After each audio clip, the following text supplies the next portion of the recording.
Good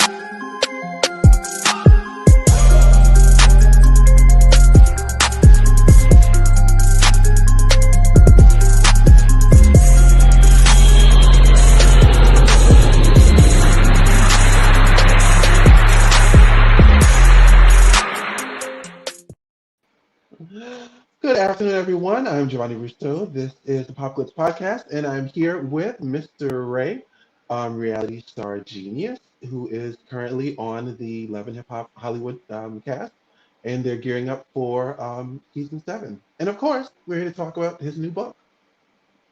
Mr. Ray, how are you doing? Hello, how you doing? Yes, Mess with the Mess. It is sold out. So this is like limited edition copy right here. It is sold out on Amazon. It was number one for a month and 3 weeks on multiple lists. So thank you to everyone who bought my book. I didn't expect it to take off this quick. I did not expect it to be number one That for a was month quick. and 3 weeks.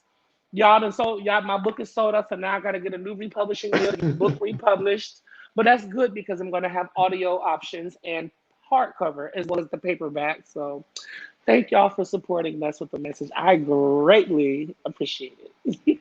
Okay, I was just asking about this last night about audio because, yeah, just for full disclaimer, everyone, I just agreed to, we just talked about doing this interview yesterday, and I said, hmm oh, and I didn't get a chance to get the book yet. I was asking someone. I got you a copy. I'll bring it to Petersburg when I come to Virginia State's homecoming. I'll bring you an autographed copy. Oh, perfect, thank you. And so I was just saying yesterday, I said, could you all check to see if there's an audio version? Please, I can a try and lot of squeeze that in. people a lot of people have been asking me about that if there was an audio of Mess with the Message, and there wasn't. And I was hitting my management like, oh my God, like we need an audio because radio personalities and just people from supporting the book all over were like, your voice is so distinctive. I can hear you saying this is your voice. I want to hear you say it. Like, I need you to I'm read not an this line in audio this book book in this person, chapter. but for this, that's what I was saying. I can sit and listen to Mhm. you reading it all. I'm a storyteller and I'm very animated with my words and how I deliver the enunciations of certain things. And so many one liners in this book that even when I read it, I was like, oh my God, I heard myself say that. So it's just, it's cool. It's been an awesome time. It's been a time of discovery and reflection and just, I appreciate people for supporting me because again, I did this book grassroots. I didn't want to do anything traditional with this book. I didn't want to do a press tour. I didn't want to do a promo tour, any pre-interviews, pre-sales. I just literally wanted to come out, people read it, receive it, and then talk to me about it. And that's literally how it's gone. So it went number one. It was number one on Amazon again. Like I'm gonna keep saying it for a month and 3 weeks based off of just That is me amazing. posting on my social media alone. And I had three billboards. My management surprised me. I had one in Oh, Atlanta, one in New York Times Square, and one here in Los nice. Angeles. So, and just the love and the support I I've didn't know gotten that. from strangers and friends has just been amazing. Yes, I had a big old billboard in Times Square, New York. That is epic. It was awesome. So God has been good to me, and I just want to continue respecting the boundaries that I've set with myself, and just continuing to just walk in this light and get my life. Yes, and so look, I apologize to everyone for being late. It's not exactly two, um, but one, we've got to look. So there's been this like kind of a bad trend that I've had. So during my last show last week, literally, which did start on time, but I Mhm. like 5 minutes before I was rushing, and I like slammed my foot into the wall, and I've been limping since. Like, Oh my yes, God. it was that bad. And I did say that I diverted a crisis, like minutes before. But Mhm. aside from that, I also like sliced my finger open with like a straight razor. What were Um, you doing? like minutes before too, I was shaving. But I was Oh, like cleaning it off. But like you obviously don't run a razor horizontally across your hand, so no, you know, yeah. you don't But do we're that. but we made it. We made Oh it. my goodness, friend. Look, my So little look, camera stand wanted to act up. Hold on. I'm trying to adjust my little it's camera okay. stand. Okay, go ahead. I'm sorry. So yeah, oh yeah, I lost something production wise. as well. There was all types of F-bombs that you were blessed to not have to witness. So, Trust me, even if you hadn't had your coffee this morning, I know those F bombs were serious. which you might have not missed, which you probably missed. I did say I was going to skip coffee. I was trying to not have any, and then at about 10 a.m. I was going to detox today. 10 a.m. and I said, "Oh my God, get up and make coffee." That was a horrible idea. Don't ever try that again. So the last time that we spoke, obviously, you had gone back to school. You're there for your master's degree in media management. Yes. You've already finished your first semester. Finished my first semester with a 3.5. Super excited Nice. about that. Just actually got my validation email this morning for the upcoming fall 2021 semester. So I have three classes. They're all online. So I'll still be here in Los Angeles filming. Back and forth, of course, from the East Coast, as I have a film coming out in November called You Married That I'll be traveling and promoting. And we're going to do a book tour this Oh, fall to promote Mess with the Message, the reprinting of Mess and the Message for the second printing of it. I'll be on the road nice traveling reason to as well go as doing tour. school. So it's a lot going on this year. Some other things that are coming down the pipeline. So God is good. I just can't stop smiling and saying that God has been good to me. I mean, I'm really happy to hear. And look, so for the fact that you decided to go, oh, and I didn't mention to everyone like minutes before we started, I apparently made Mr. Ray cry. I apologize. Oh my goodness, child. He had me. Look, I'm thinking it's the interview. This is the pre. This is just he and I getting to catch up. Because we do talk offline. And so we were just catching up and having regular conversation. But that's how comfortable I was talking to him. And that's the problem with Aries. We get comfortable real quick and start telling our business. But it was all in relation to the book and things I've posted online. And no one has ever asked me about it. People read it and sent me texts about how you Really? feeling, but no one really asked me about it. So you honestly like the first person to ask about that situation because people were trying to turn they act like they didn't see it, but they read it, but they act like they See, didn't read it. But exactly. Plus, like, I like to be fun with my interviews. I do my homework. see, look at that. The tea that got too juicy. The camera that fell over. Camera couldn't take it. Camera said, "Oh, not today, not right now." No, but I'm in a way better place, and I appreciate you for even asking that and checking in to see what was going on. Well, absolutely. I mean, and you know how this goes. I mean, everyone essentially asks the same thing. So, Hmm. I've tried to, Oh, oh try my to, God! go digging. Yeah, not Every only do I know interview, that they that ask that happened, question. I've looked at your face as you were answering the same things to people. So, yes, It's I'm like, how aware. many times can you ask someone the same five questions? What's love and hip hop like? Is it real? Do you talk to this person? Do you talk to that person? What's coming up next? And it's just like, No let's fun have a in real that. conversation. Let's have a real conversation and connect and talk. And so, there's so many things that you could have done besides going back to school, during the pandemic. I mean, 2020 and well, 2021 has been quite fun for all of us, to put Yeah. that lightly. I mean, you know, while everyone else was doing, maybe not everyone else, but, while a significant amount of the population was like on OnlyFans, for instance, your notes were in the books.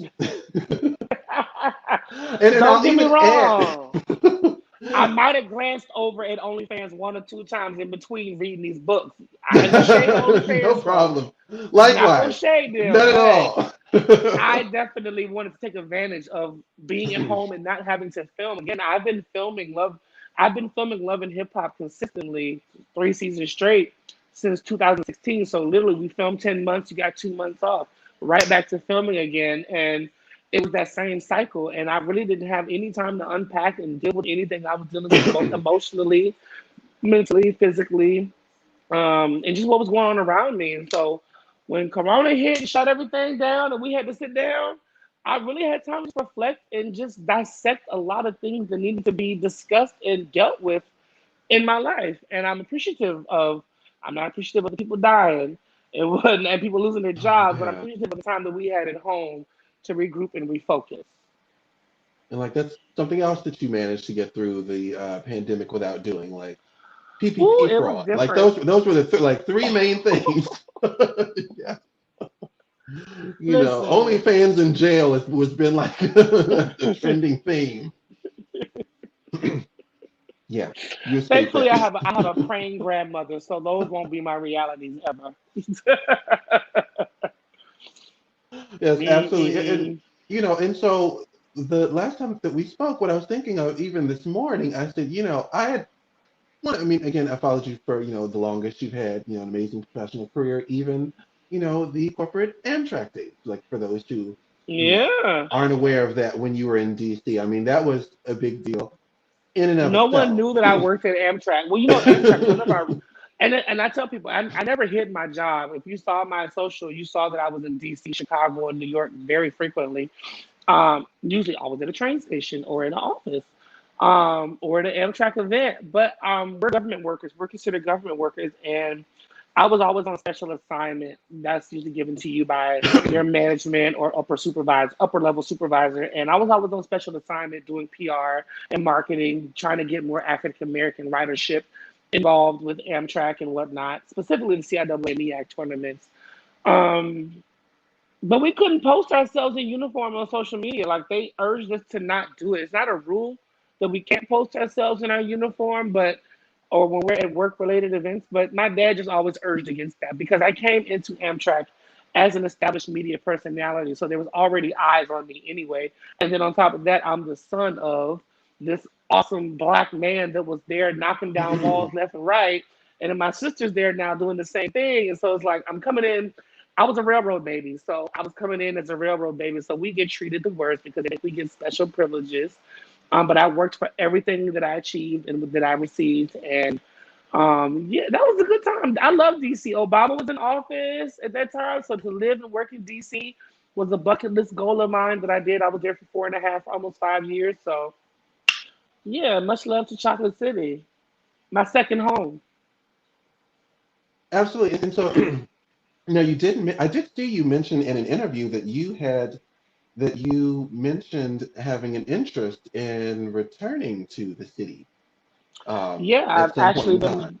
I've actually been. I would always love to go back to Maryland. I love Maryland, right? PG County. Let me be very specific. PG County. Uh, I have expressed interest in going back east. I miss my family. A lot of my immediate family is on the East Coast. I do have family here in LA as well. On my mother's side, a lot of cousins, lots and lots of cousins over here, and one living grandparent still out here. But she's turning 91 this year. So Oh, God bless her. that's my Mimi, and I talk about her in my book. And as long as she's alive and breathing, I will be here in Los Angeles. And God, don't take her no time soon. But when she's no longer with us, I will probably be heading back east. But I know that I want to be here for her last years here, however long that may be. I mean, she's 91. So, I mean, Yeah. she's still fully functional. She's very coherent, very alert. We still go get our margarita and our Mexican food, make our little grocery store runs when I run to see her. But while she's still here and I'm the oldest grandchild on this side, I would like to be here and just take that time in because she has been so influential in my life. And all she wanted to run to the grocery store and get her little pack of cigarettes or something, or take her to the bank, and so she don't even take no money out the ATM. She just go look at her account balance and look at it. Oh, okay, and come on back to the car. Like if that's Oh, all she that's wants to cute. do, then that's what I'm here for. So yeah, I'm once like I said, I'm not considering going back east until she's no longer here with us. Because I couldn't Okay. see myself being back east and her just being here and me not being Yeah. out here when I could be here being of assistance. So that's the plan. And Uncle Ray will be back east soon, and hopefully, I'll be able to get into some things on the East Coast that I do out here west. But I have been casted for a project that is filming in Maryland. Actually, it's filming in Baltimore, but it got shut down due to COVID. So once that First resumes, time and once hearing we're this. able to resume, yes, it's a scripted series. Scripted series. I got casted for a role. It's based in Baltimore, Maryland. So that's why I was super excited about possibly coming back to the DMV. But COVID shut all that down. And with the Delta variant running about the way it is, things are going slower. They're not stopped, but they're going super slow. And I'm just looking to resume all that stuff at the top of the year again. I want everybody to be safe. Hell, I want to be safe because, again, That's I'm right. trying to catch it. I don't want it, even though I got my vaccine. I just want everybody to be safe. It's not worth risking your life to shoot a show. So when it's time to start, it'll start, and y'all gonna see me on some scripted content. So I'm excited. Well, I am as well. And so I'll also frame that with I believe that the way that you had expressed this was that you would come back to DC when your time in LA would be up. And so my immediate My reaction time to in that, LA, yeah, my time in LA is up when my grandmother is no longer here. That's specifically what I that see. is. Yeah, 'cause Mm. when I heard that, I said, well, for one, I don't want to see it up. I think that others who enjoy watching you as well probably feel the same way, for for whatever that's worth. And I said, well, and then again, I hadn't thought of that. I said he's doing a lot of things there. I, don't Yeah. know what that type of time frame looks like, but I see. So basically, we're going to be rooting for her to live for quite some time. My grandmother's. Let me tell you something about my Carr family. Shout out to my Carr family. My grandma ain't going nowhere no time soon. Like it ain't. My grandmother's aunt is still alive. Shout out to Aunt Little Bit over in Philly. Aunt Little Bit is still alive. Aunt Little Bit is 98. So again, my relatives on my mom's side, they live to be as old as dirt, and I mean that in the most respectful way. I got elders that's in their 90s still kicking it, going to bingo. So I'm hoping Ollie Roof will be here many more years to come. And I'm just like I said, I'm just in an awesome place, and I'm just being realistic with my life. If Los Angeles is no longer serving me in a healthy, positive way, I have no problems getting up and moving back east, whether that be Atlanta, Miami, specifically the DMV, because I know the DMV is where I want to retire, where I want to be in my I home see. that I own. But no, I think I got some more years left with her. Okay. And so, I mean, the other thing is that, part of the reason why we'd want to see you, in LA is just that representation matters. And so, It does. with you being, the first gay cast member for a reality show in BET, that's Yes. obviously, obviously a very big deal. It's It's a not moment that I something, didn't realize. but even for Love and Hip Hop, we have not typically had gay men that were on that series. And so, again, that's another Yeah. door that's opened and normalized. But at the same time, being from DC, and obviously, in the Richmond area, we wouldn't exactly turn you away either.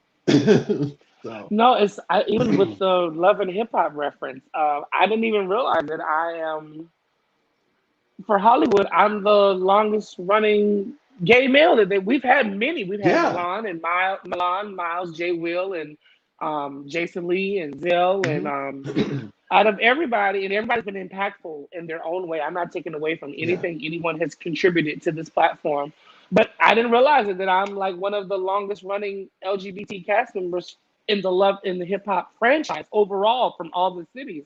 I didn't realize that. Besides myself and Bobby Lights and Jonathan, we've been here the longest. About I think we each had like 4 seasons now, 3 or 4 seasons each. So um, I'm not saying that's something to brag about, but I'm just when you look at representation of us as a Yeah. And community that, on yeah. this large platform, it shows that we do have content, and our lives do have content, and we do have stories to tell, and we do serve a purpose. We're not just there to be messy gay friends to our fabulous girlfriends. People are growing with us. They're seeing Bobby, they're Right. seeing Jonathan, they're seeing myself. They're seeing us grow and evolve, and experience the highs and the lows through social media. So I'm glad to be in that conversation on this platform, as large as it is. And also at the same time, you have carried yourself well, while you've been on television. I've Even had some crazy moments now. Like, don't let's not act like Love and Hip Hop I was innocent, okay? I've been in some crazy. When I look back at it on Hulu and Demand, now I'm like, oh, that was me. so Like, oh, like, I'll say this, like, so I was scrolling today, right, and I saw, a uh-huh. headline, just happened to go past something, and it said Mr. Ray from or Love and Hip Hop star says that he'd be willing to turn himself into the police for a role in a brawl, and I said, wait a minute, what is? Oh, we need to It go ahead and said go click what? on it. you said that you would be willing to turn yourself into the police for your role in a brawl. Now, to be fair, this was an incident that you did not provoke. This was a reunion fight. And it That said that I was going to turn myself into a police you to the said that you would police be willing to do so. to turn someone else into the No, police. that you would be willing to turn yourself in for your role, but you said that but you did not, you were not the I didn't do cause of it. nothing. No, Yeah, I exactly. don't So have that's nothing to what I'm turn saying. I don't myself know if in that was a for. misquote, but that was how that went. That was definitely a misquote. I ain't turning myself into no damn police, but I will call the police on you when you violate my space. When you violate my space, then I become the law, and I will call the Mhm. police. And that's why I tell people be mindful of how people respond to things because Mhm. let's just put the T out there.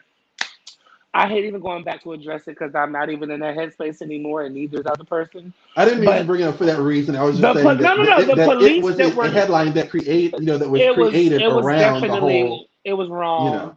That was wrong. The police were called. The police were called before I called them. They were called by local staff and production members that were on set. As they Because in should. this in the state of and even though originally when the police and then when I called the police, someone had already called them. They were coming to the reunion set. No charges were filed. A report was filed. A report legally had to be filed in the state of New York based on our contract. Let's see, let's say based on our contract, based on the situation and what happened in New York. That was considered a hate crime. It was considered, you know, a male who was not technically identifying himself as gay at the time.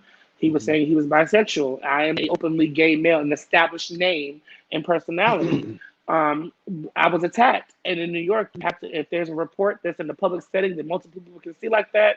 They wanted to pursue it. They wanted to file the charges and go forward with it. Like I had many conversations with production directly with Mona specifically after that because the state of New York wanted to go forward with the charges. Like I didn't call TMZ and tell them to put that I shit see. online. Hmm. Like I ain't gonna tell them to put my government miles. I I ain't gonna tell hear them to put you. that on there. Like so, the police report did have to be filed because I was assaulted. There was blood. Nothing to my Hmm. face. It was my hands and my wrist, and where the jewelry had cut my scalp. So a police report had to be filed because first aid was administered.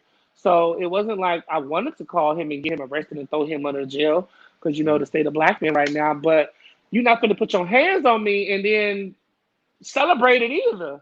So that's just where I was there with that. But everybody's Right. like, "Oh, you're a snitch, you're a snitch, you're a snitch." Bitch, it happened on TV. What am I snitching about? You saw it like I I mean, saw no, it. pretty much, right? Like girl, whatever. But that was a learning experience within itself. Like I said, we both squashed that. We've moved on from that. We're not Very good. friends, but we're cordial. It is what it is, and yeah, I'm like I said, I ain't calling the police on myself. But now, Daddy ain't raised no fool.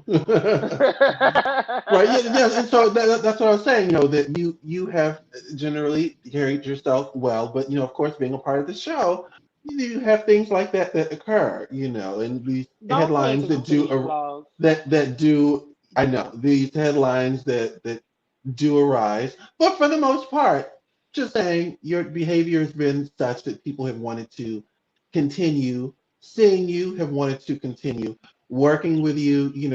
You've not had that moment, that defining moment where the whole world had to stop and say, he has to go. That's enough. Enough. End it. Which leads me to my next question. I would like to, tap into your PR background for just a bit. What would your Hmm. advice be to rapper the baby for, getting through this moment in time that he's experiencing right Shut the fuck up. now? That's my advice. Let me just be real specific here. I don't condone anything he said. Now, I was not offended by him saying, "Put your hands in the air if you're not in the parking lot." That doesn't apply to me. That didn't offend me because I know I'm not in the parking lot. I hear Now you. if he would now if this was 2006, 2007 when I first got to college and I was on TV for the first time, I might have been in the parking lot too. I'm not gonna lie. I'm not gonna lie. I was new to LA. I was on No TV. judgment. That's my former life. So Hmm. that comment did not offend me because it doesn't apply to me today. What did offend me was his comment about putting the stigma of HIV and AIDS specifically on the gay community. It was very ignorant. It was very uncalled for. It added the ongoing stigma of just HIV and AIDS exist in the Black gay community. And it's not. It exists worldwide. Worldwide, it affects every family, every creed, every color, every religion. Whether you thug, whether you feminine, whether you straight, whether you bi, it don't matter. You can be the first lady in the church. HIV doesn't and AIDS does not have a face nor a name. It doesn't care. And so for him to be as influential as he is, because I was a fan of his music, and for him to be as influential as and have the platform that he has, um, I just thought that was the wrong place, wrong time. You can have those feelings, you can have those emotions. Say that for the group chat, say that for table talk, say that for boys night out, say that for when you just at home venting to yourself, reading headlines on social media. But when we as public figures get on stage and we are booked to be there, we have to, even though we are all individuals, we all have our own points of views. We still have to do the greater good, and that's to not cause dissension within the community. And I feel like that's what he did. And he's not the only person that feels that way, but he said it. And the other people that feel that way, they ain't coming forward and saying it. You see what I'm saying? They Hmm. agree with it, but they're not saying it. And unfortunately, I feel like the cancel culture is going really, really, really far with this. Like, I really don't believe anybody with an internet and Wi-Fi can cancel someone who's actually out here working. I don't believe in that.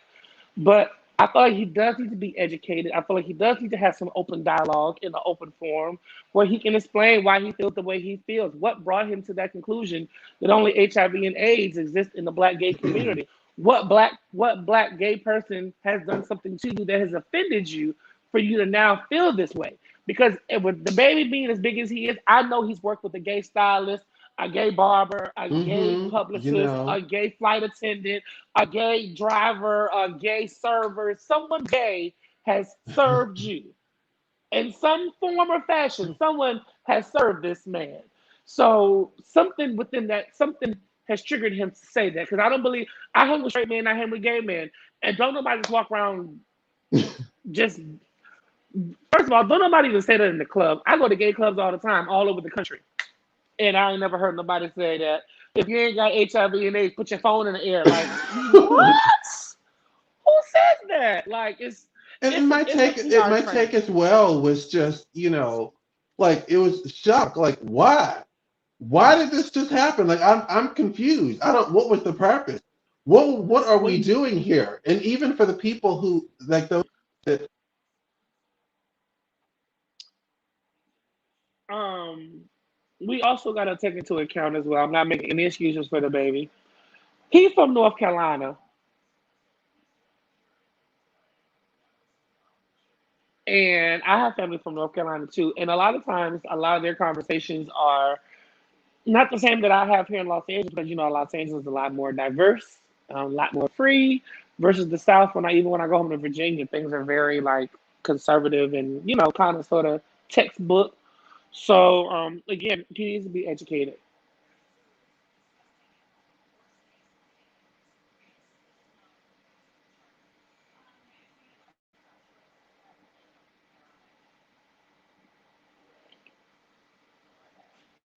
Okay, all right, we're back. Oh, I was just sitting here, child. I was like, Lord, the people that I was cut his Wi-Fi listening. off. No, my phone rang. So yeah, my phone rang. That's the first time like it rang and interrupted a show. So, You know what? okay. That is a pet peeve of mine. You will be live on social media, if people will start texting and calling you. Do you not see that I'm live? That is why you're calling me right Uh-huh. now. I'm putting I on do hate not that. disturb. But I don't but that's never worked before when it's never happened while stream. So that was strange. I'm still here. Okay. I just put mine on do not Whatever. disturb to you, just in case. Yeah, yeah. So yeah, now I clearly have to do it. As I said, it didn't do it before, at least to my knowledge. Anyway, where was I?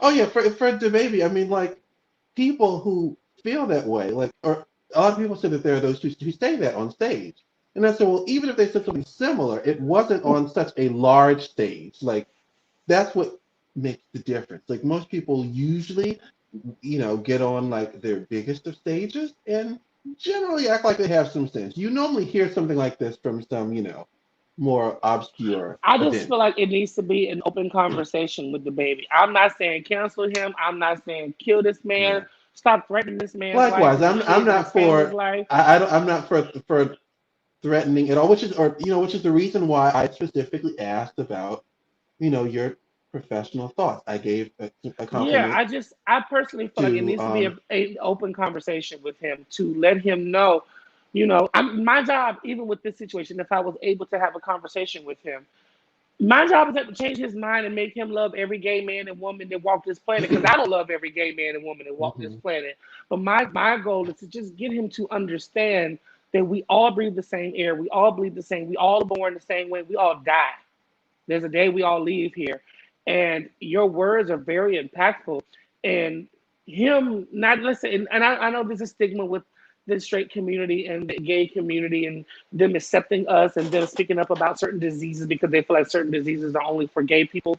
But I just feel like he could use his words to promote inclusion and health education so that there won't be these kind of comments to be made. You see what I'm saying? Because the goal is to one day so that no one has Yeah. HIV and AIDS. So use that platform and the money he's now he's now lost out on, but use that money and that time to promote HIV/AIDS awareness so that we're not spreading it. So the numbers in our specific community will be lower to zero eventually, hopefully at one point. That's all. Like my goal is not to change him, to make him love everybody. I just want him to know the facts. So that when he speaks educatedly. And he knows what the fuck he's talking about. Excuse my French, I get mad when I talk about that. I just hate when people put the wrong things out because these younger kids who are It's impressionable okay. in these country rural areas or these areas that aren't really city like that only know the baby and think he's God in a sense, because you know how people worship different celebrities or they idolize Hmm. them and think the word is golden. I hate for some little closeted boy or some questioning young youth to take his words as gold and say, "Oh, I can't be who I want to be with and be who I am and be who I really am supposed to be because I'm gonna get HIV Now or you AIDS might because die, that's what the right? baby Yeah. said that because I might die. I can't be who I want to be because I might die because the baby said it." Like it's just so many impressionable people out there, and we don't realize a lot of times things we post and say really do influence people's thoughts and decisions on things. And I just want all parties involved across the board to just be inclusive and be intelligent and be responsible with the shit you say. Look, amen. Sound like there, somebody auntie. I mean, it was a lot. I mean, the other person I complimented was 50 Cent when he said that he felt that he said one, he felt that, the artist development had not been there. He's just a couple years into his career, and he said that he obviously had not been media trained. And so He I said clearly that hasn't was, been media trained. He clearly has not been media trained because again, for him to be an artist of that caliber, you're not going to tell me he's never worked with a gay person. hmm From the dancers to the DJ to the security, you've come across somebody who liked dick. You've come across somebody who liked dick or had a dick in their mouth. And I don't understand. Like I said, I feel like this is targeted to a specific something. Like something he had to have been pissed. Like you're not gonna tell me this man was on stage and rolling loud with all them people, all them women throwing pussy at That's what him. I'm saying. If this is The supposed to one be thing that hip calls his hop's mind is biggest event of the fuck year. gay people. The biggest event of the year. You're the largest artist in the world, and your gripe on stage is Hmm. about gay men in the parking lot. Like something had to have happened, or something had to have Pretty triggered him, much. or That's something how happened to I. a home, or something happened to a homeboy, or he met a woman that he thought was a woman, and he might have found a later that she wasn't a woman. I don't know what happened, but for that would be That's the what I last thing said. on my That mind on stage. that's just what baffles us. It's just that it raises entirely too many questions. One, why? Well, Two, this I is mean, factually yeah. incorrect. And three, I mean, what on earth did you experience that brought us here? I mean, it came from somewhere. Not unless he just got multiple personalities and one just decided to jump out that day. Because I think that's a good I answer. follow He him could on have given social that one. media. But I follow him on social media, and he seems pretty playful and pleasant. But again, he also got that Southern boy mentality, and and I grew up in Virginia, so I know about that whole taunting of the whole sissy fairy culture of how it was in the South to, Mhm. you need to be a man, you need to be masculine, you need to play games, you play sports, and you do this, you do that. And if you don't do that, you're automatically a sissy, you're automatically a fairy, you're automatically a faggot. Excuse my French for saying that. So I get that. That's Mhm. what it was in Virginia. So I can only imagine what it was like for him in With North Carolina, Charlotte. and then growing up in Uh-huh. Charlotte. Well, no, let's not put that on Charlotte because Charlotte's a very nice, clean city. But the It is. It confined area that is. he comes from, it's a different culture. And like I said, artist development, he needs to be educated. He needs to understand. You don't say this about black women. You damn sure don't say that about gay men. You don't talk about the Hispanics. You don't talk about, like, he just needs the do's and don'ts. And that's all it is. He just, you know, so he can learn how to do business. Because I'd hate for his next manager or his banking person be a gay man who got control of his coin. I'd hate for Yeah, that to they be be, after him. you know, Uh-huh. so No, that's of that. course. So look, I want to ask about a little interesting story that I believe I heard you tell recently. So you want to tell everyone how you mushed Mike Tyson? How this came I did. about? I did not mush Mike Tyson in the face. Let's be very specific. It was a shoulder mush. Not in the face. I was 21 years old. Again, that was that Ray, the parking lot Ray. That was parking lot Ray. I was trying to probably get to the parking lot because that was the BT after party, Parking lot and rat. I had a really cute date that year. Um, we were going to the bar. Okay, One I'm of my. I adjusting was with right now. Vanessa. Go ahead. Oh no, I'm still here. I'm listening. I'm adjusting. Oh no, you're fine. I got the air conditioner on. My legs got a little chilly. No, the BET Awards, I believe it was 2007 or 2008. I think it was 2007. Yeah, no, it was 2008. We were at the BET Awards to promote the College Hill DVDs for College Hill, Virgin Islands, and Virginia State. And so that was so that's all both cast together for the first time, all hanging out, good times, living our life. I mean, it was an awesome time. And I had a friend of Vanessa. Everybody knows Vanessa. She was the one on Virgin Islands who got attacked with the shoe, unfortunately. And we were just, I mean, we were instant kindred souls. I mean, we just felt like we knew each other forever. And we were just having a good time, drinking. And, the BET after party used to be at the Hollywood Roosevelt Hotel on Hollywood Boulevard in Hollywood. And basically, it was packed. I mean, you had Diddy over here, you had Beyonce and them over here, you had met Brooke Valentine that year. I mean, every Oh, celebrity that was nice. at the awards or presented the awards and was nominated, anybody that was anybody in Black Hollywood was at these BET after parties. I mean, it was open bar, live performances. I mean, it was a good time. Mike Tyson was walking too slow, and I need to get to the bar. That's just basically what happened.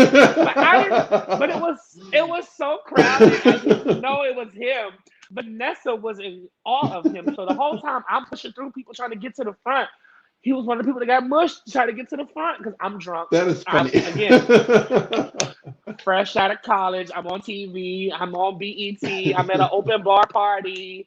Like this is like my second or third. This is like my second year in LA. So this is still like lit for me, and I'm just trying to get to the bar because everybody knew at one point in time. And he was in the way, and he was taking too long. And when he turned around and I seen the side of that tattoo, it was one of the Matrix moments where I was like, "Oh no!" Like I had to dip. Like he What looked have at I me like, done? no, Mike Tyson eyeballed me up and down, like, which is why I wasn't afraid to argue with anybody on Love and Hip Hop. Like, bitch, I shy shoulder swipes Mike Tyson, and he looked me up and down like he could have plucked me and Oh, killed me that's funny. probably.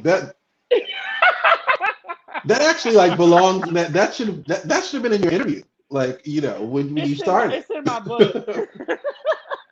But that's a funny Okay. moment, and I forgot all about it until Vanessa had brought it up one day in a group chat, and I was like, "Oh my god, I definitely remember that." And let me tell you, That's let me just give funny. you the extended version of that story. So after we realized who he is, and like, oh shit, we're walking swiftly. Like, bitch, we need to move. Like, we're moving down this. Swiftly. And we get to I lie to you not. I wish I could call Vanessa so she could tell you this story. We get to the bottom of the steps. We're going outside. Like we're like, okay, we need to stand outside for a minute. Like take this in. Like bitch, I almost got killed by Mike Tyson. I think when we walk outside, he was outside standing directly in front of the door, smoking a cigar, in front of his car. Like, it looked like we were walking outside to get in his car, but he was literally just standing there smoking a cigar. Suge Knight. It was Suge Knight just standing there smoking a Oh, cigar. nice. So we walked, but we were frantically, quickly walking outside. We're laughing, we're drunk, we're like having a good time, but we're like, oh my God, that was Mike Tyson. We walk outside, it is Suge Knight, and it's like, oh my God, how much more crazier can this night get? I mushed Mike Tyson. I walked in the Suge Knight, like, is this my last night of my Don't life? much should. We made an immediate stage left. It was interesting. Like I've That had is some funny. crazy fun moments in Hollywood. So This is also why I don't hardly drink. Because yeah, I can tequila. that age, you what, 21, something like that, yeah. I And was tequila 21, fresh out out of in public. Virginia. So I've had It many, makes many, sense. many, many, many moments. It was, and I know plenty of people who've had other moments where it's just like you bump into somebody by accident. Or I'll tell you another story. I was with Tiana Taylor one time. We were over. This is when she was working with Polo the Don when she first started. And we were over at the studios over in Santa Monica, and we were doing like this around her birthday party. So we were like, food was always coming to the studio and whatnot, and then they were rehearsing. I think she was like doing choreography with old Mariana and Chris Brown at the time, and she was recording music. And there was a guy in the little lounge area, and he was by the food, and it looked like he was setting it up. So I was like, "Oh, sir, do y'all have something, something, something, something, something?" And he's like, "Oh, I don't work here. I'm just getting something to eat." I quit. It was Justin Bieber. Not, excuse me, no. Justin Timberlake. Justin Timberlake. I thought the man was setting up You food treated because you treated Justin Timberlake as the help. I was not disrespectful to him. I was not disrespectful to him at all. But he was I so cool. know. He was like, "Hey, I don't work here." He was like, "But do you know what kind of?" It was like a platter, but it looked like the way he was like arranging the Right. stuff on the plate because it had been delivered and just Hmm. set on the table. So he was he was recording the Sexy Back album or whatever that album was. He was Oh recording, wow. Okay. and About that. Right. Right. he was just setting the food up so he could see what assortments were there and I thought he was the man that delivered it and was setting it up, child. I was so embarrassed.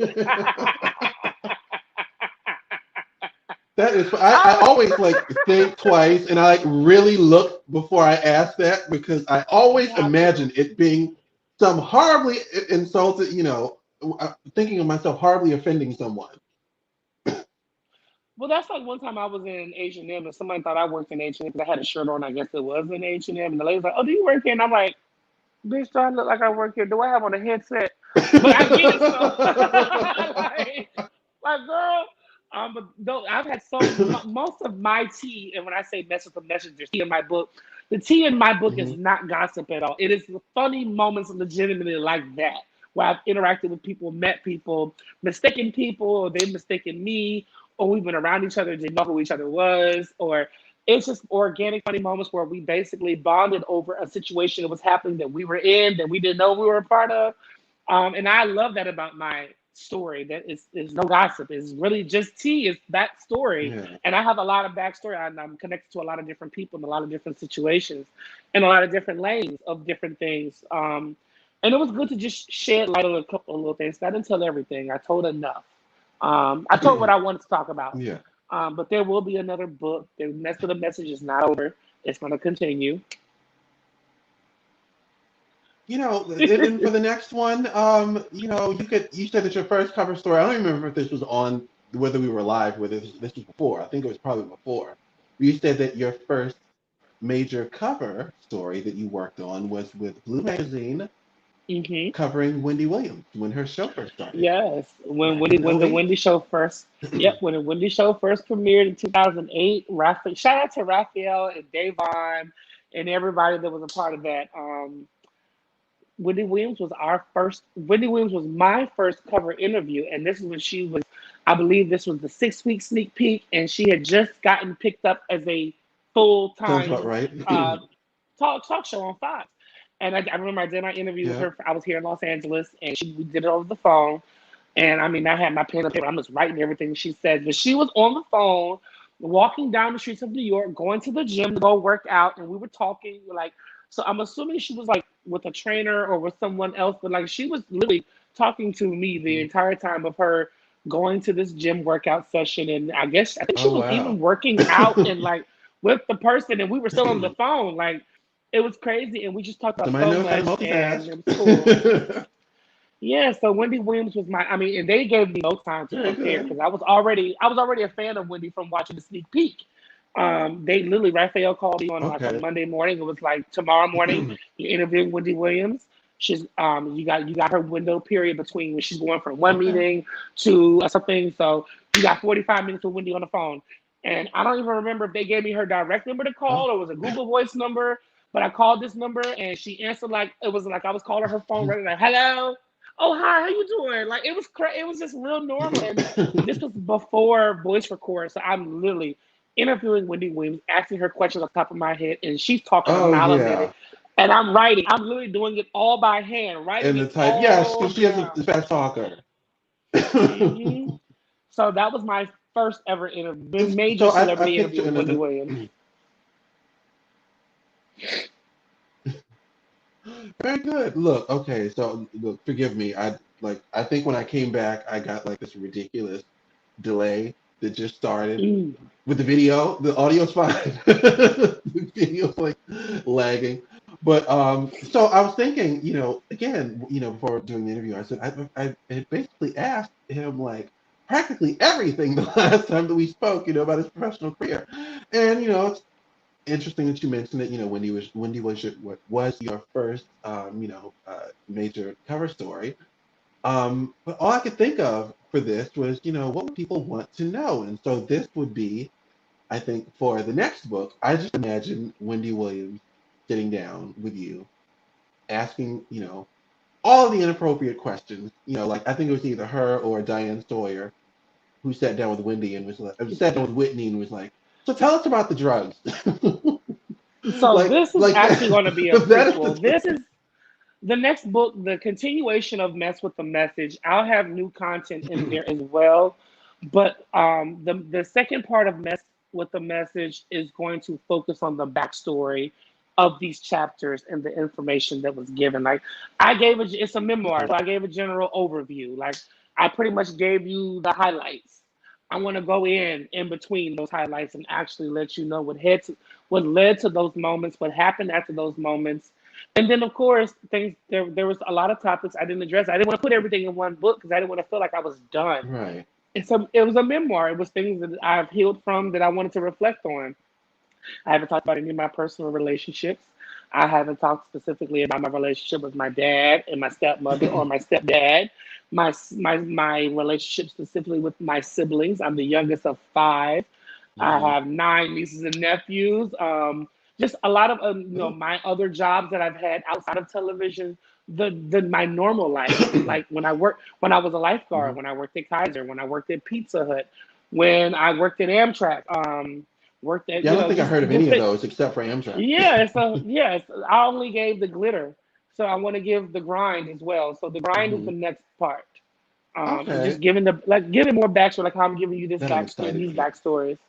So yeah, it'll be Mhm. more tea in there. It won't be any. It's no gossip, but it'll be all tea. It'll be real backstories, real Mhm. funny interactions, just real life experiences that I didn't share in the first book because I didn't want to give too much of myself because I'm one of those people I overthink everything, and I'm just like, Right. oh my god, I'm talking about being molested in this book. Oh my god, I'm talking about not having a relationship with my mom. Oh my god, I'm talking about coming out on TV. Oh my god, I'm talking about having Yeah. anxiety and depression and doing drugs. I talked about what was surface and that you could see. Now I really want you to get to know who I am. And Yes. so this process of writing this book, I think will lift a little bit more weight off of my shoulders. I got a lot off me now. I'm Have you glowing. I'm started glowing. already? I'm It glowing. I'm sounds like glowing. it. Well, I wrote 26, well, there's technically 26 chapters that I wrote. So everything that I'm talking to you about, I wrote about it already. And we went through and we downsized and chose what I wanted to include in the first memoir that we put out for Mess with a Mhm. Message. And again, I didn't know how people were going to take my story. I didn't know it was going to go number one and do all it that it has done. And it's just been an amazing thing. I didn't expect it to take off this quickly. I had a whole promo plan for 6 months, and everything happened in like it was just out the gate, it was on fire. So I just didn't want to give too much right away. And so now that I know people do support me genuinely, and I felt the love Understand. out of my 15 years that I've been doing this and been a public figure. Um, I've never felt the real genuine love and support until but I felt it with the release of this Oh book wow. and the text messages I've gotten, the DMs I've gotten, the emails I've gotten letters, I've gotten care packages sent to me, the personal moments in the club at the bathroom when people pull me to the side. I mean, a Oh best wow. friend of mine just called me this morning and he read my book and we just had a whole moment this morning together about some things and it's been therapeutic around. I love seeing people take pictures with my book and send it to me. I love people quoting things out the book and learning from it and healing from things, because if you look at me from my social media you would think nothing is wrong, everybody's just twerking, drinking, having a good time, living a life in LA. But there's a lot that goes behind those pictures, and there's a lot that's behind that smile. And I just want to, like I said, there's been so much more that I've been able to heal from since this book came out, and people have just been talking to me and ministering to me, and them saying my book ministered to them. And I'm not saying minister like I'm in the Oh wow. pulpit, but it's I just know they you were mean. able to relate. They This is felt the it. They first were time that I touched. feel like people could relate to me because I've been trying. I've tried for so many years to just keep everything buttoned up and picture perfect and below the radar, and people weren't connecting with me. They were But people seeing me, but they appreciate weren't their connecting story. with me. Yeah, they do, and I appreciate them for uplifting and not judging me. And then, because I haven't made all the right decisions, but I've made some good ones and I've made some bad ones. And That's right. it's just when you put your life And out it's there, it's life. different, you know. And so I'll quote something that you tweeted about last year. You said that the greatest comeback is healing yourself.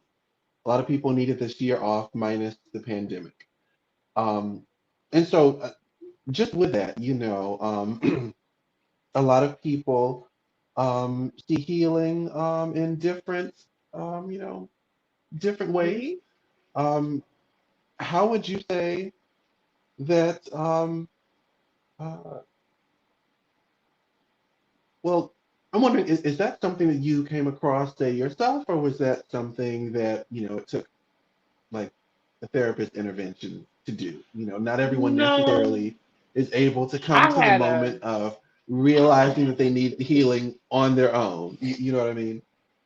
Mm, um, I know that I have a divine calling. I've been told that since I was younger. I knew that I was going to be doing this since an early age. It was spoken upon me and it's spoken to me, and I believed it, and I believe it manifested to where I am now.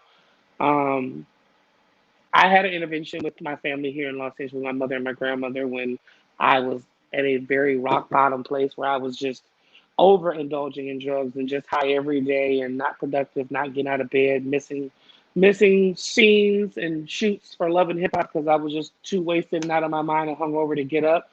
My hair was falling out and weight was crazy, and I was in a very, I don't know the word I want to use for that, but I was in a relationship. Growing, I I was, understand. yeah, and and I was not myself. I didn't even recognize who I was. So losing your eyebrows, beard, and hair on top of that, I already didn't know who I was. I really didn't know who I was, and then that's when um, Yellow can only imagine. yeah, it was what woke me up was I went home for Christmas. This is after the intervention. This is after.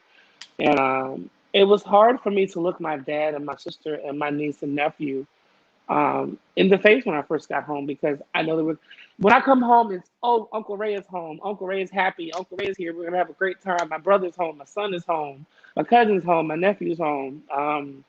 This trip, it was, I'm glad he's alive and I'm glad he's here.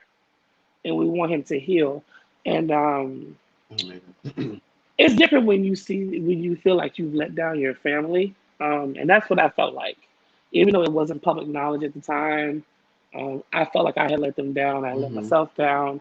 Um, in essence, I felt like I was just throwing away everything I had worked for. Everything that I had been doing since I started back in 2006, and I'm just like, bitch, you're on TV. You've done radio. You are writing a book. You are now enrolling to grad school. You are.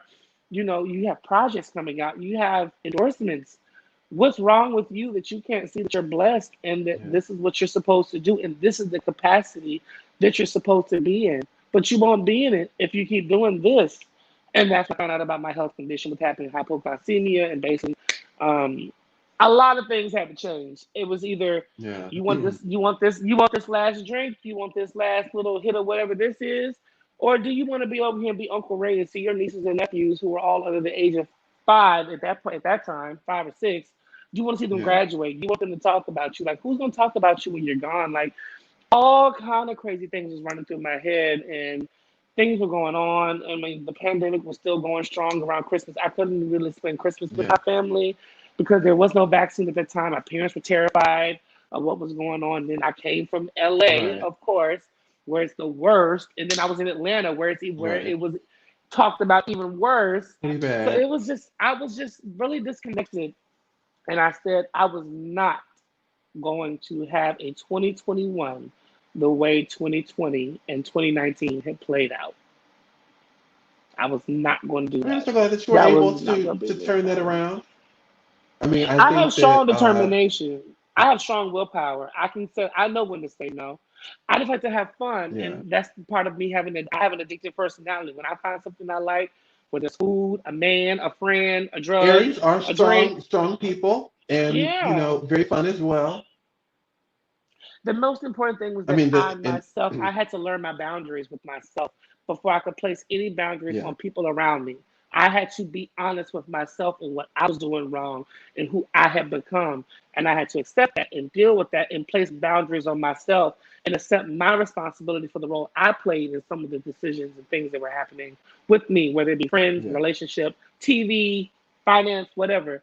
And once I accepted that, I was able to grow and I was able to place people where I needed to place them instead of just having them all in my space. Yeah.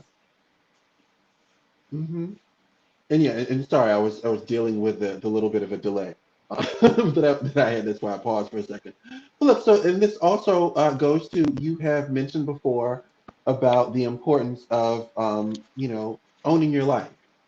And I'd read over that a few times. I think there was a tweet where I got that from. And just it's a pretty powerful statement. I know that it might sound pretty trivial to others, but again, that's another one of those things that means different things to different people. I mean, owning your life both has to it can mean for a person to accept who they are, where they are at the moment, versus either their vision of themselves, how others perceive them, and more so living in the moment. And so Yeah, I wanted to know what that means to you as far as the um, saying the importance of owning your life. that's a long question. And I have a very short answer And that'll for be the you. last heavy. Yeah, sorry, that'll be the last heavy Owning one I'm your gonna no, ask. you're fine. No, for me, owning your shit basically means there's no pauses and there's no regrets. You just coughed. Okay, Yeah, there's no pauses and I there's know no allergies. regrets. Okay, Hmm. in other words, being intentional with your decisions. You did it. Accept it.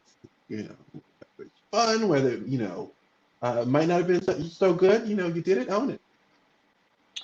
Like I said, you can't fail at life when So that I you completely can't understand. fail being yourself. There's no winning formula for being yourself, and that's what I tell people all the time. Like, I spent a lot of years trying to emulate and wanting to walk in the shoes of the people that I idolized, and I said they only became great because they were who they were, and I am who I am, and that's who I need to always be. They were And ever since themselves. I switched that, ever since I've had that switched that mentality of you can't fail being yourself, I've had no issues with myself. Like, bitch, I'm on Instagram with my titties out. I lost this weight. I'm so confident with who I am. Like, you can't expect to be a leader and you don't know where you're going. And I know where or I'm who you going are. now. I know what I want to do. And I know who I am. And I see my power now. People saw my power, but because people knew that I didn't see it, they took advantage of that. I see it now, Mhm. baby. 2020. I mean, I look at how Mark Lamont Hill had basically, expressed just what type of influence that you have as a person, Shout being out to Mark yourself. Lamont Hill. And this is a gentleman. And this is again, Mark and I have never worked together. We know who each other are through the industry, of course, and having Hmm. mutual associates and friends. But that was his own personal opinion of what he sees of me and what I present online and what he's been able to research. And at the end of the day, all you have outside of your name is your reputation. And so I'll take what Mark Lamont said. It really, that was like a day where I felt like I really got my flowers unexpectedly. I wasn't expecting him to speak personally on me, and I appreciate him. And coming from a heterosexual male at that, who is influential, who Oh is yeah. positive, out here making an example, that just shows that we can all be from different walks of life, but we all have the same purpose, and that's to be impactful and to make a difference in our communities and just uplift each other as black men. Forget being gay. I'm a black man at the end of the day. I'm a college educated Hmm. black man. And Yes. he's another educated black man. And he gave me that respect and I gave it back to him. And that's what it should be about. That's what the baby needs to watch, is that conversation. Because my sexual preference has nothing to do with the person I am and what I'm able to do. This is true. And so now you're working on a reprint of the book. So Yes, we're gonna get it back. when should we be able to expect to see I don't have a more timeline copies? because I'm about to start school in two. I have Okay. school in 2 weeks. I'm getting ready for that. My management is handling all that stuff, so they'll when they get the Okay. paperwork and the dates align with what I need to have done because again I do have things in place already. So and it's really no hard work in getting a book reprinted. I mean that takes about a week of uploading and processing and whatever price points you set. It's really easy to self-publish a book or to publish a book with a publishing company. I learned a lot from that. Like I could do it myself now. But I just want to let everybody know that whatever you put your mind to, you can do it. I knocked that book out in 20 days. Literally, it was a What? train. I It did was not know literally, that. yeah. It was literally what took the most time was because we did it as an interview. We wrote out the chapters, we wrote out what the topics were, what the subjects were, what content we wanted to cover, and we did it like an interview, just like this. Every day on the phone for 2 to 3 hours, talking every day, just knocked out a chapter every day. Literally knocked out a chapter every day. It what took the longest was the transcribing, because I have a little accent, a little twang, shout out to Virginia. Uh-huh. So that took a little bit of time to transcribe it and get it down. And then, of course, when you go back and read it, you edit some things, you put some more things in, you take some things out, and then, Right. oh, I don't have nothing juicy in this, or I want to make this coherent. I want this to flow a certain way. So you're moving stuff around, taking certain subject, some content from this chapter, putting it over here, adding pictures, adding the graphics, adding the quotes, the graphics for the book cover, and then what I wanted it to be. And I mean, I was hands on with everything from the logos to the imaging to the writing to the no edits, true T, all me. I made that up one night in bed. I was laying down. And I said, I think I want to use that for my tagline for my book. Oh, And it's there. Like I was hands on in every that's aspect cute. of this book because I said, "This is my life. This is what God gave to me. So let me present this how I want to present it." I And have to remember that it's process amazing. Yeah, to do that. that's how I did it. That's how we did it. And I was able to literally chapter by chapter go in, reread, get a little mad or feel glad.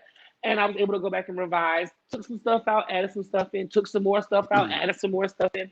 And a lot of times you forget things. Like I forgot a lot of those moments and things. And so as I was letting people know that I was writing the book, or my inner circle knew, they would be calling me, "Oh, remember that time? And remember this? Oh my God, remember this?" And I'm like, "Oh my God, I forgot about that." So I was able then to go on social media and look at old pictures from like 2009, 2010 on Facebook and just all over the place and remember some things to jog my memory to add more stuff in. Because Hmm. again, this is my story, but I'm also on television. So you want the tea, you want the experiences that a normal person would experience in this book. So I had to go back and unpack some things and remember some things that I might have forgot about. So it was just good to reflect and see where I started and see where I have come. And as the Aries, we beat ourselves up a lot. We always feel like we're not doing enough and we need to be doing more. And I realized I've done a whole lot to be proud of. I today am proud of myself. In Yes, you spite, have. I am. I'm proud of myself. That was what I wanted. That's what I was stressing, earlier today, when I said I came across some things that were concerning. I said, that, you were of my favorites, in the Love and Hip Hop Hollywood, even among the franchises, because I said that in theory, Love and Hip Hop is similar to like,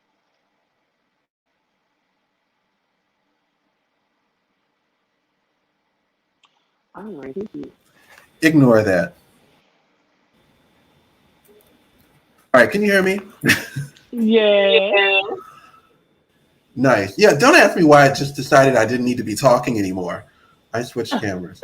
That happened before. It's like the camera's like, I'm done with you.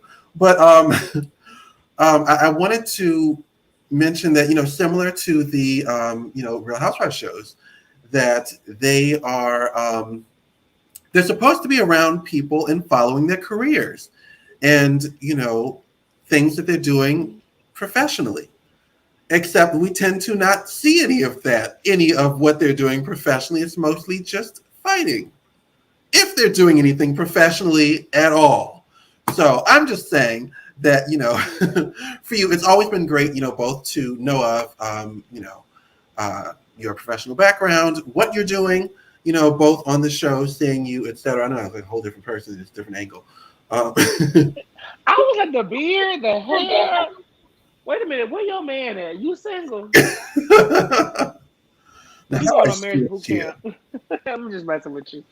No, I appreciate you. I like these moments where I'm able to see there's people supporting you, whether they talk to you every day or not, or you know them in real life. There's so many people that just reach out to me and say, "I see you," or people say in the comments, "I've been watching you since College Hill," and I'm like, "Bitch, that's been 15 years.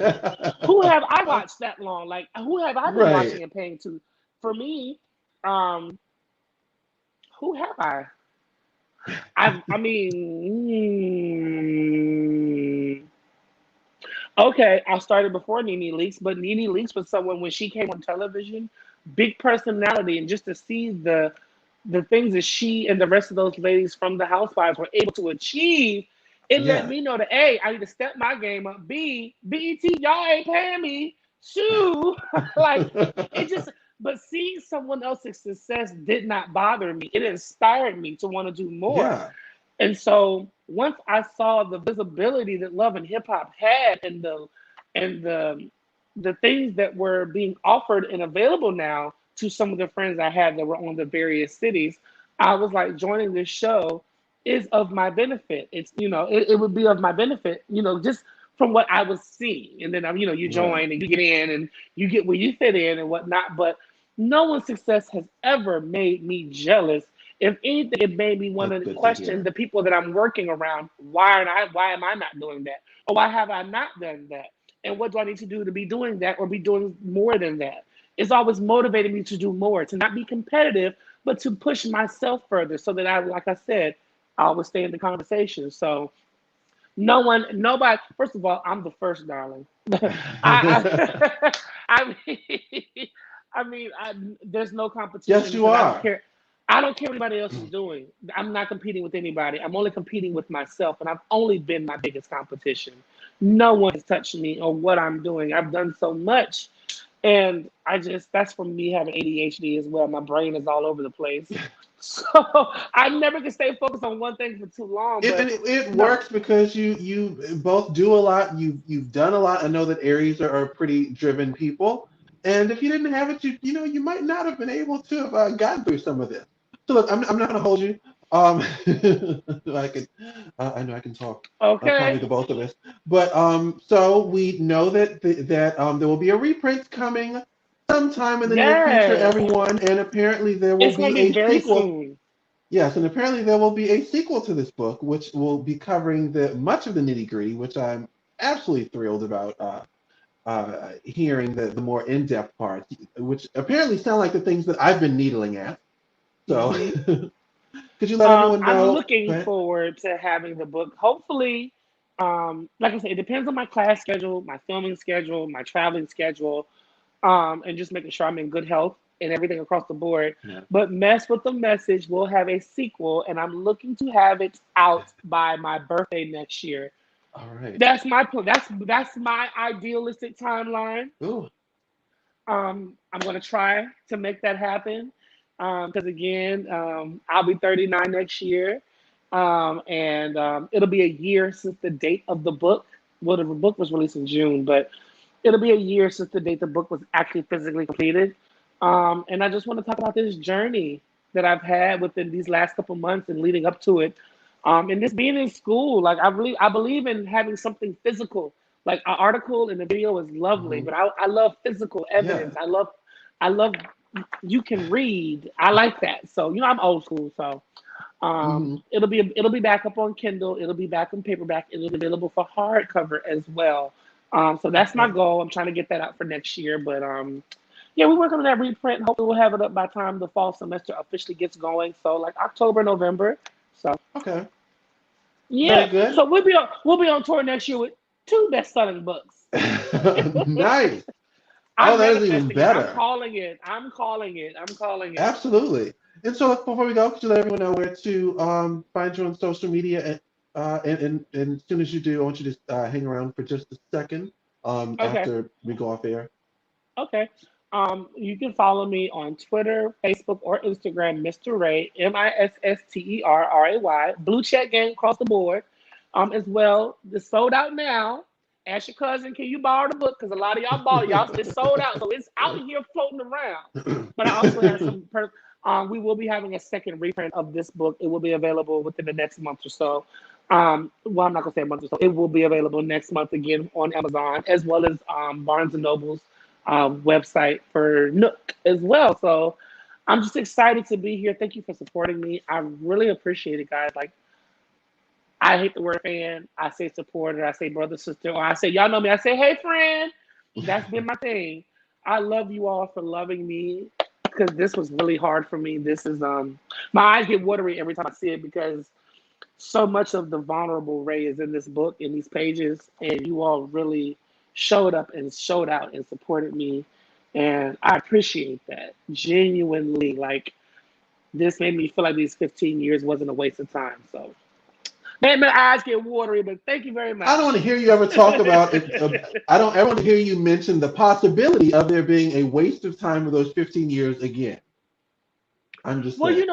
I come from a very established blended family. So I I've mean, we heard. have doctors, lawyers, engineers, conductors, Hmm. business owners, teachers, educators, principals, civil rights activists, you name it across the board. I have some of everything in my family. So proud of everybody, Cars, Cunninghams, all included. Um, I was the one that went to college and got on top. I'm the only one that does what I do. Hmm. So there was a disconnect for me from my family. Not that they didn't ever support me. I didn't have anyone to look at, to mimic. Yeah, Not for even say that's comparison, the yeah. wrong, yeah, for comparison. I had no one to relate to and talk to about what I was dealing with. 'Cause a lot of things I was dealing with was personal, stuff Hmm. that I had to sign NDAs for and couldn't talk about And things that you wouldn't publicly. And likely have experienced in the corporate world, at least in yeah, their so I didn't aspect of have it. anyone to, I didn't have a blueprint to go off of. It was me winging it, literally.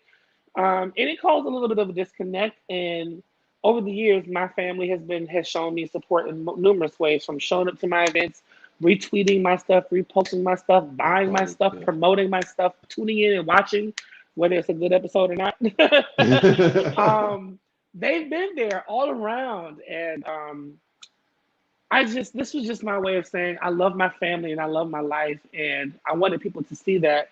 And I felt like my message was received, and it's just been a good feeling. Like I get choked up talking about this book because so much of me is in that book, and so much of who I am today and what has made me today is in that book. And like I said, that's almost like just standing up in front of a class full of people you don't know and just telling your business and not knowing where they're going to run with it. So I didn't know if these interviews were going to be Nice good. I know they were going to be comparison. bad. So It's just been an awesome experience. It's been therapeutic for me.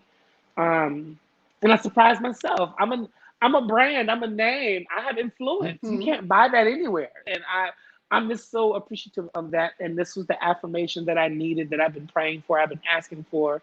And I can only say that I'm not going to let anybody down. I'm just going to try my best to continue elevating and growing and glowing and getting snatched and looking cute and just living my life and just, like I said, hopefully impacting folks. Just letting them know, live your life to the fullest. There's no instruction manual because I definitely don't follow the rules. I do what feels right. I do what feels right for me. And it has worked out in the end, and as we can see by this book being sold out. So, Mr. Ray, I Yes. wanted to thank you for doing the show. Sorry for Yes. having you tear up again. Child, it ain't. What time is it? It ain't even. It's 1:15. I'm about to have me a blunt. But seeing the other side of your story is definitely interesting. It's inspiring, and entertaining to see as Yes. well. And for everyone else, so this was streamed on Facebook and YouTube. I forgot to hit the button for Twitter. I'm going to send it to Twitter as soon as this is over. And Okay. there will be an article of this on popglitz.com. Should be this evening. All right. Okay. And Mr. Ray, if you could hang around for just a moment, Alrighty. I would appreciate it. Okay.